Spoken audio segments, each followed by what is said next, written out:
Afternoon, 7th grade Bobcats. Mr. Flato here. Welcome back to another week at the Helena Middle School. On today's Bob lesson, it's one of my favorite Bob lessons. Came up with this a couple years ago. It's called Three Things, and what this Bob lesson really talks about is not when, not if, but when other people are trying to get under your skin, other people are trying to project and take their stuff out on you. Other people want to gossip and spread gossip and rumors about you. All these things that we have no control over that unfortunately other people do sometimes to disrespect us. How do we handle that situation? And more specifically, what are three things that we shouldn't do that kind of puts it to bed, that doesn't give it energy to continue to grow and affect us? And most importantly, when somebody disrespects you, they want something from it and not giving that person what they want. So that's what this Bob lesson is all about today. It's called Three Things. I hope you guys enjoy it. Hope you guys are getting off to a great start on this semester. Make it a great week. This week's Bob lesson is titled Three Things. But first, let's be our best this week at HMS. Let's be Bob. Let's be safe. Let's be responsible. Let's be respectful. Let's be a learner. All right, I'm going to start this Bob lesson by simply putting a fish hook up on this screen. And this is a metaphor for when other students are disrespectful to you, or what happens a lot in middle school, it seems like, is there's lots of gossip and rumors going around. And I think the origin of gossip and rumors comes from everybody in this school being very insecure, myself included, teachers included, adults included, but 11 to 14-year-olds are especially insecure. And when people are insecure trying to find their way through life, a lot of times they'll put gossip and rumors out there to affect other people. And it's kind of like fishing.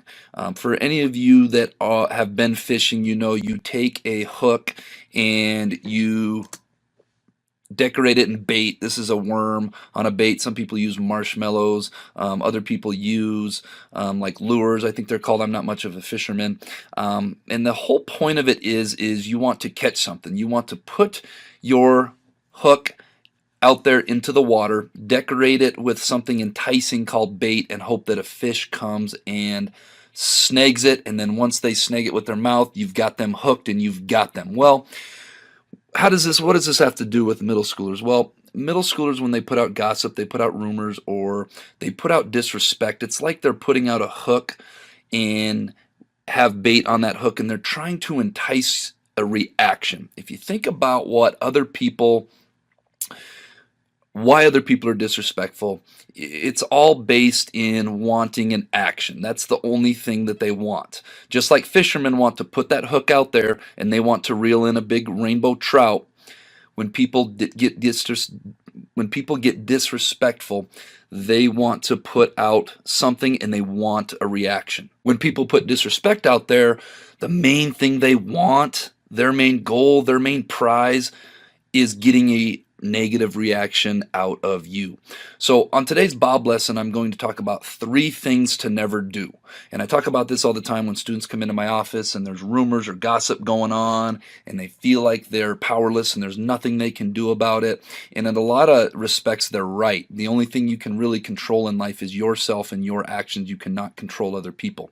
And these are the three things that I talk to students a lot about. These are the three things to never do so that you don't take the bait. All right, the first thing to never do, and this one is more specifically for gossip and rumors and people putting something out there to see how you react, is get defensive.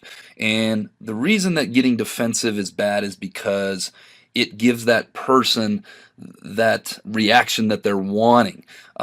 When people get defensive, they look guilty. When people get defensive, and you're trying so hard to convince somebody that no, you're not that, or no, you're not this, or no, that didn't happen, you look really guilty.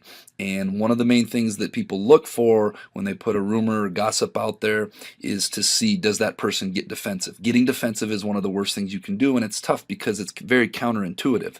If somebody comes up and says something that's untrue, your natural reaction is to want to respond and defend yourself.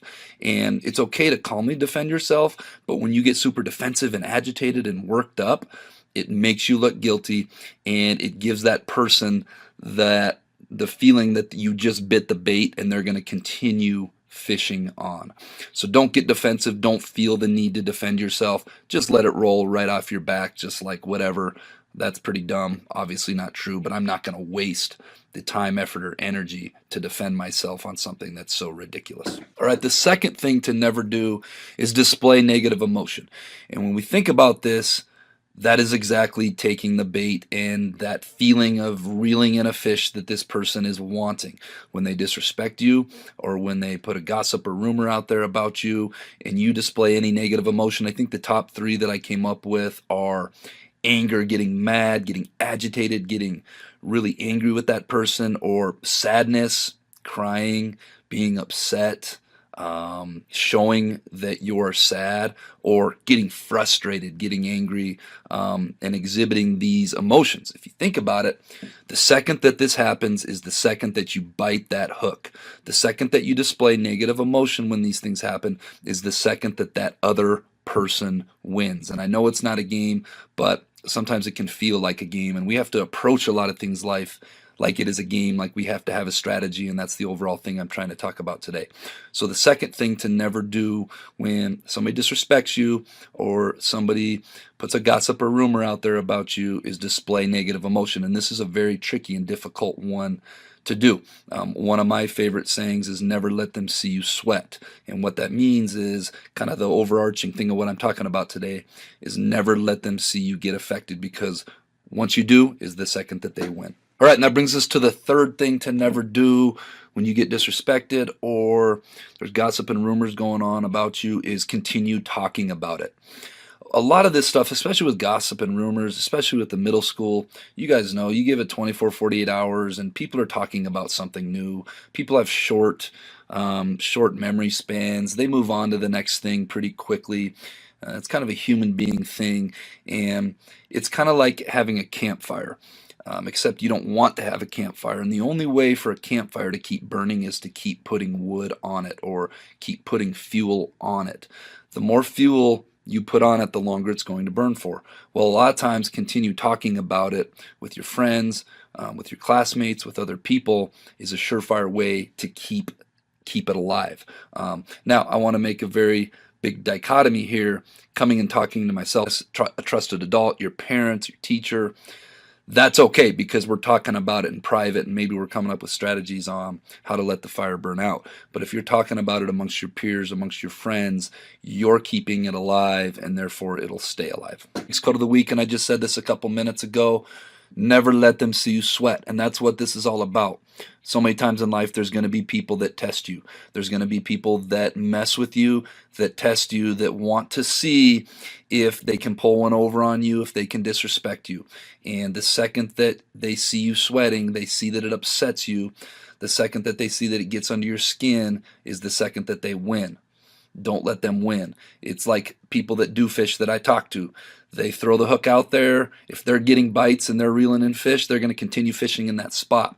And I always say, well, what happens if you put your casting line out there and you've been fishing there for an hour and you don't get any bites? And you know what they say? They say, well, we go somewhere else. Okay? So when you never let them see you sweat, they're going to go somewhere else and you're going to pass the test. All right, let's get to this week's Jelly Bean Question of the Week winners, who are Addison Deeds, Paisley Neely, Declan DeBoy, Jace Kepler, Ella Lindsay, and Sine Bernal. Sine, I liked your little illustration on there too.